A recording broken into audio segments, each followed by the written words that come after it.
Halo sobat, sekarang ini ada yang tancap gas dalam melakukan perburuan terhadap Anies Baswedan.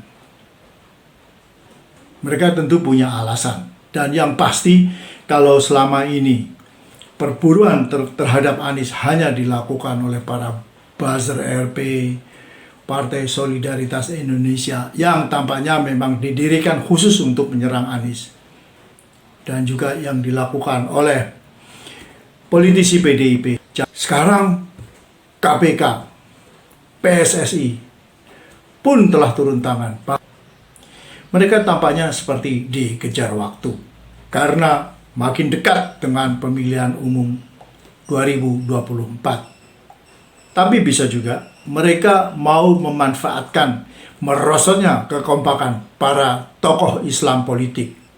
Lalu kenapa Anies kok yang dikejar-kejar terus? Bukankah masih ada calon lain atau orang lain yang bernafsu untuk menang dalam pemilihan presiden yang akan datang? Yang pasti Anies tidak disukai oleh para elit bisnis di Indonesia. Mereka adalah para pengusaha besar yang sudah terbiasa berkolaborasi dengan elit politik. Dan mereka sudah merasakan nikmatnya kolaborasi semacam itu. Ingat, mereka umumnya dilahirkan dan dibesarkan di era Soeharto. Di era itu mereka berhubungan sangat erat dengan kekuasaan dan bisa tumbuh dengan cepat menjadi konglomerat-konglomerat besar penguasa ekonomi nasional. Maka tak aneh apabila mereka berharap bahwa partner politik mereka bisa berkuasa sangat lama, selama mungkin. Dan tidak mustahil bahwa mereka sekarang ini berada di balik upaya untuk memperpanjang masa jabatan presiden. Tapi tentu saja mereka tidak akan ngotot karena mereka juga tidak mau berbenturan dengan amuk masa yang luar biasa seperti tahun 1998. Lalu apa ya sesungguhnya yang mereka takutkan dari Anies? Sudah jelas dilihat dari para pendukung kekuasaan sekarang ini, yang paling ditakutkan oleh Anies adalah dia didukung oleh kekuatan-kekuatan Islam garis keras. Dengan demikian, apabila berhasil menjadi orang nomor satu di Republik ini, Anies akan memberikan sangat banyak kekuasaan kepada mereka. Tapi benarkah begitu? Mengingat bahwa Anies selama ini tidak mempunyai rekam jejak sebagai orang Islam garis keras. Sebaliknya, dia justru dikenal atau tumbuh di kalangan intelektual. Bahkan kedua orang tuanya pun akademisi. Dan Anies sendiri sampai sekarang bukanlah kader dari partai apapun. Kekhawatiran lainnya adalah Anies bisa menjadi faktor pemersatu. Mengingat bahwa sekarang ini tidak ada tokoh-tokoh Islam politik yang kuat, betul-betul kuat, mempunyai popularitas tinggi di arena politik. Dan mereka juga terpecah belah. Bahkan kekompakan mereka saya kira sekarang ini berada pada titik yang sangat rendah. Karena mereka masing-masing berambisi mendirikan partai politik. Dan para tokoh ini sesungguhnya bukan orang baru. Sebagaimana kita ketahui, para pendiri partai baru ini antara lain adalah Din Samsudin yang pernah 2 kali menjadi ketua Muhammadiyah. Ada Amin Rais, ada MS Kaban.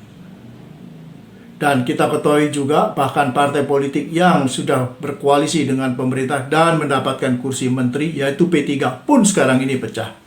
Di mana ketua umumnya Suharto Monoarfa tiba-tiba dipecat dan digantikan oleh pesaingnya yaitu Mardiono. Keterbelahan atau merosotnya kekompakan di kalangan para pemimpin Islam politik ini sungguh aneh karena mereka sesungguhnya berhadapan atau memiliki musuh bersama. Sebagai mereka kerap ungkapkan, yaitu para oligark, para elit politik dan bisnis yang sangat berkuasa dan sering mengeluarkan kebijakan-kebijakan yang sangat merugikan rakyat.